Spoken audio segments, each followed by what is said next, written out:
Denis Baudry, Saint-Côme, bûcheron de métier. C'est un peu ce que j'ai fait toute ma vie. J'ai passé, en fait, ma vie dans le bois. Le hasard a fait que ma mère a été engagée par une compagnie forestière qui s'appelait Édouard Goyer, puis mon père aussi. Donc, j'avais 5 ans, ils m'ont emmené avec eux, je n'avais pas l'école encore. Comme ça a duré 2 ans, j'ai pas commencé l'école à 6 ans comme les autres.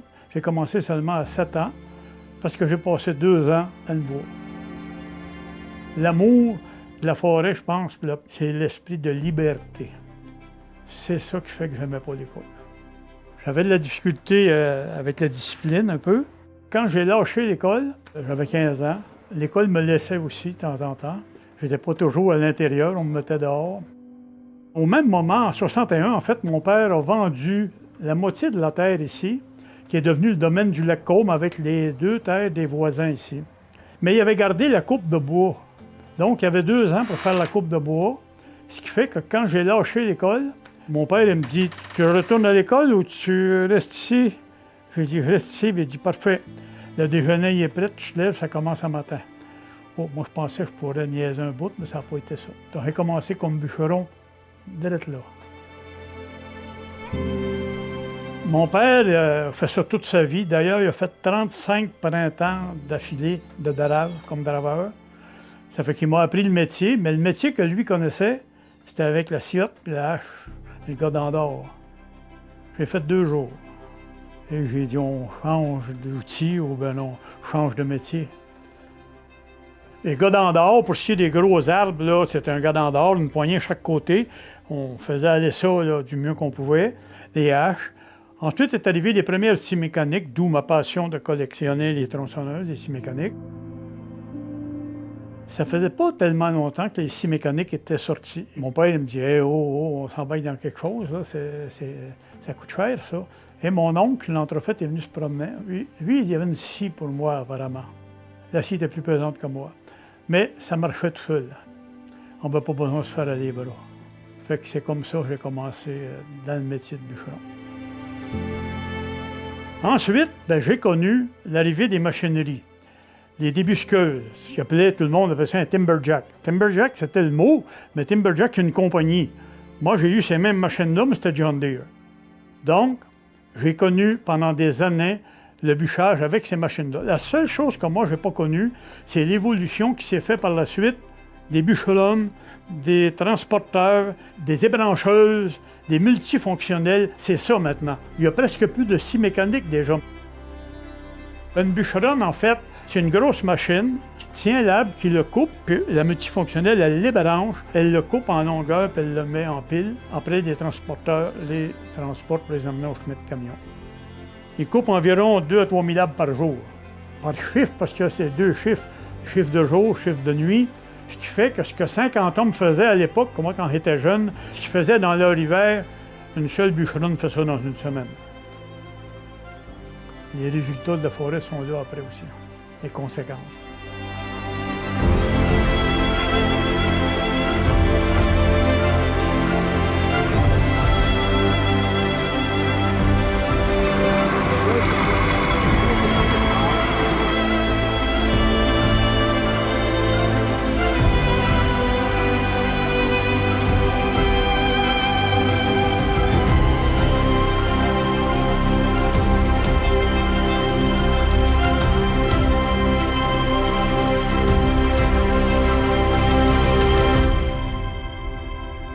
J'ai fait beaucoup de contrats Hydro-Québec.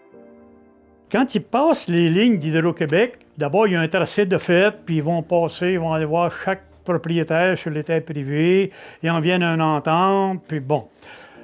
Ensuite, à partir de la baie James, ils font une ligne qui s'en va jusqu'à Montréal. J'ai travaillé, moi, à la baie James sur les tracés de lignes, comme bûcheron et comme channeur local. Ensuite, j'ai déboisé, j'ai fait de la slash. Faire de la slash, ça comprend défricher, tout enlever, le bois, on parle pas juste de la branche, là, puis des trucs comme ça, des gros arbres. Le bois appartenait souvent à des propriétés privées. Ce qu'on faisait, c'est qu'on allait voir les propriétaires, et moi je l'ai fait pendant des années, j'achetais du propriétaire le bois. À ce moment-là, il fallait qu'on le sorte, le bois qui était bon, sortir ce bois-là à l'extérieur de la ligne et tout nettoyer, faire brûler, qu'il ne reste rien. Il ne fallait pas qu'il reste une petite branche dans l'espace qu'on devait dégager. C'était très sévère.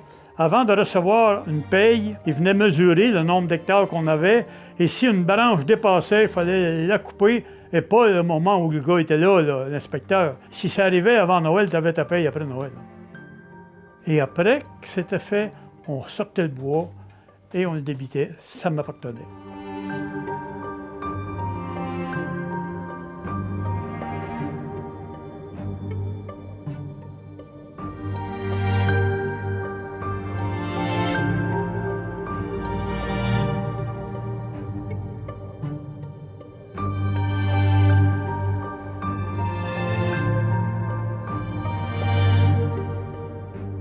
Il y a toujours des secrets, la forêt, parce qu'elle s'en cache tout le temps, puis tu as toujours des surprises.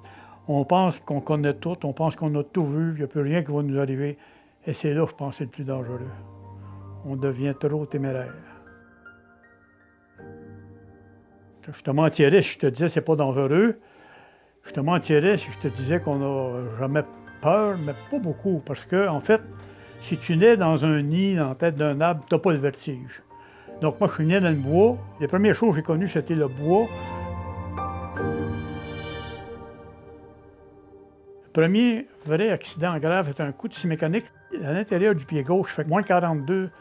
Le monsieur pour qui je travaillais, il me dit « Tu t'es pas manqué? » Comment ça? Parce que j'étais debout sur l'arbre et j'ai balanché. J'avais senti qu'il avait attrapé ma botte, mais je pensais pas que je m'étais coupé comme ça. Mais là, ça saignait. J'ai descendu, puis lui, il a couru pour arrêter un camion qui descendait pour pas que je me rende au camp à pied. Et ça a été le premier accident. Sur les genoux, les coups de hache, mais le pire, c'est le dos. Je regarde des émissions d'hommes forts à la télévision. Hey, c'est extraordinaire. Il n'y a rien d'extraordinaire là-dedans. Ils sont forts. Je faisais la même chose que ça, moi, puis j'étais pas fort. Donc, j'ai forcé bien plus que ma force. Et c'est ce qui fait aujourd'hui les hanches, les genoux, toutes les articulations, c'est fini. Beaucoup de gens se font opérer. Moi, ils ne peuvent pas parce que j'ai fait 3 infarctus. Ça, c'est la pire marque que j'ai de ce que j'ai fait.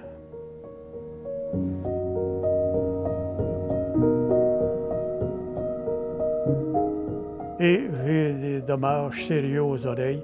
Parce que j'ai bûché avec les machineries aussi. J'ai regardé les gens avec comme des écouteurs sur les oreilles, des bouchons dans les oreilles, j'ai trouvé niaiseux. Aujourd'hui, j'aurais dû, mais il est trop tard. Quand on dit « j'aurais donc dû », là, pose-toi pas de questions, il est trop tard.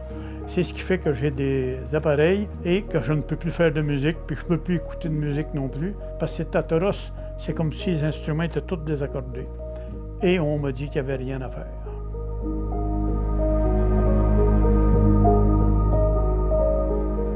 On finit par s'habituer à nos bobos, on finit par s'habituer, on vit avec ça.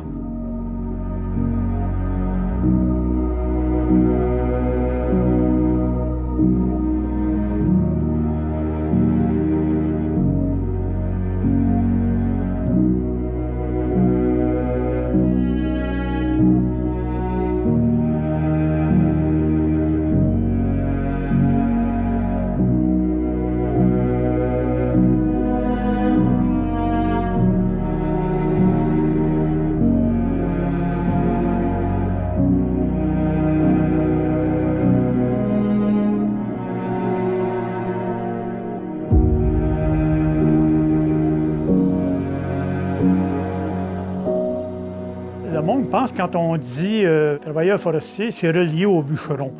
Oui, mais c'est pas seulement que ça. Le premier métier que j'ai fait, ça a été bûcheron.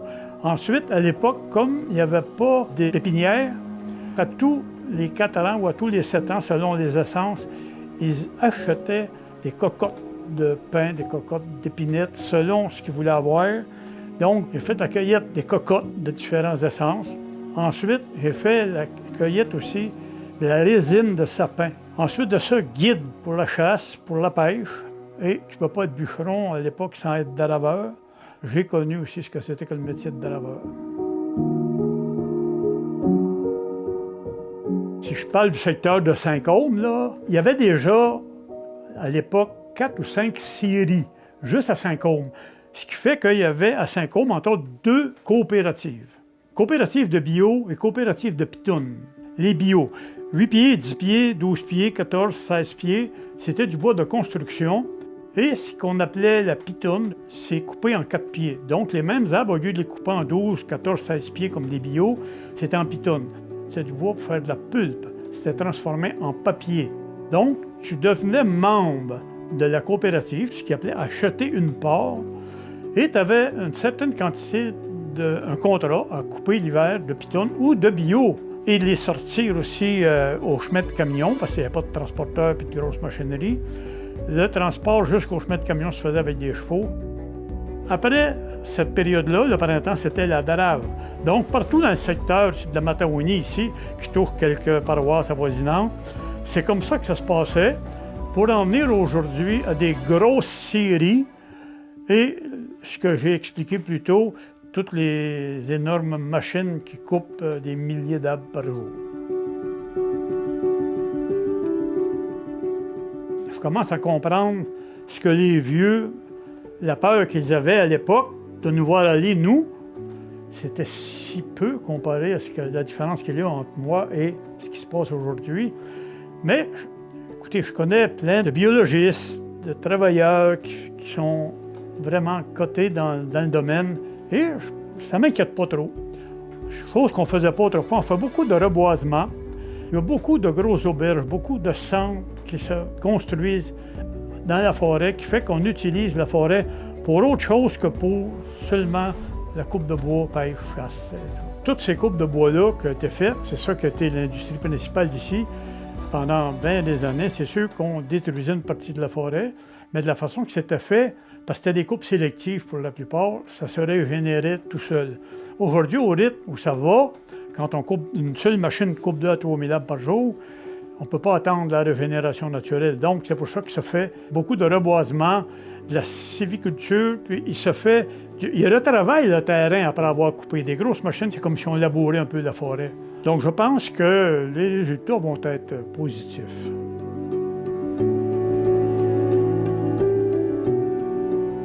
Dans le temps, la plupart des gens qui travaillaient dans le bois, pas tous, mais il y en avait beaucoup qui étaient trappeurs, parce qu'à une époque, comme mon père m'a raconté, la fourrure valait très cher et c'était souvent plus payant de trapper que de bûcher. C'est ce fait qu'on joignait. Puis c'était vraiment périodique, c'était à l'automne, début de l'hiver qu'on trappait. Donc, il est arrivé dans les années 70, cours obligatoire pour être trappeur, formation obligatoire. Les trappeurs donnaient leur nom, ils faisaient une sélection. J'ai eu la chance d'être choisi. J'ai été formé à Duchesnay. J'ai formé 1000 quelques trappeurs. Ce qui a fait que j'ai participé au concours. Quelqu'un m'a inscrit à Arfand-des-Neiges. J'ai remporté le concours au niveau de la relève parce que j'ai formé beaucoup de nouveaux trappeurs. Et j'ai eu l'honneur d'être honoré à l'Assemblée nationale le 30 mai, qui fait qu'on m'a remis médaille, une lithographie, une lettre de notre député et de la ministre du Tourisme.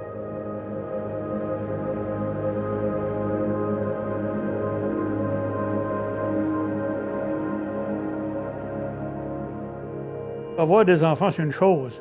Les élever, c'en est une autre. En faire ce qu'on voudrait qu'ils fassent, on oublie ça. Je connais plein de gens qui avaient un métier, qui avaient une entreprise, qui rêvaient que leurs enfants prennent la relève. Ça n'a pas été le cas. Je ne peux pas dire qu'ils ne l'ont pas fait. D'ailleurs, on parlait de slash tout à l'heure. À tous les 4 ans, on repasse pour couper avec des débroussailleuses. On ne fait pas brûler, on fait juste couper. Mon fils le plus vieux, Éric, a travaillé pour moi, a travaillé quelques années comme bûcheron avec l'été, dans les vacances. Mais la musique a pris le dessus, puis je n'ai pas de relève à ce niveau-là. Autant au niveau de la trappe comme de bûcheron.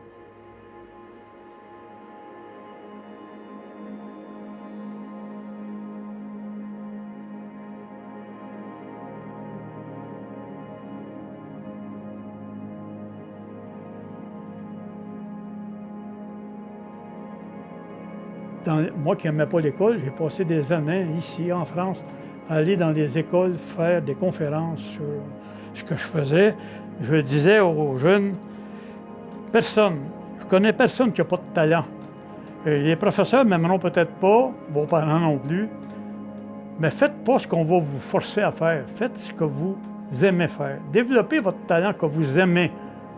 Le matin, vous ne vous lèverez pas, partir à reculons et dire « Ah non, il faut que j'aille travailler encore aujourd'hui. » Ça va faire comme moi, j'ai fait toute ma vie. Vous avez l'impression que le matin arrive trop tard. Vous avez hâte de vous lever le matin pour aller travailler, parce que c'est un plaisir en même temps, une passion.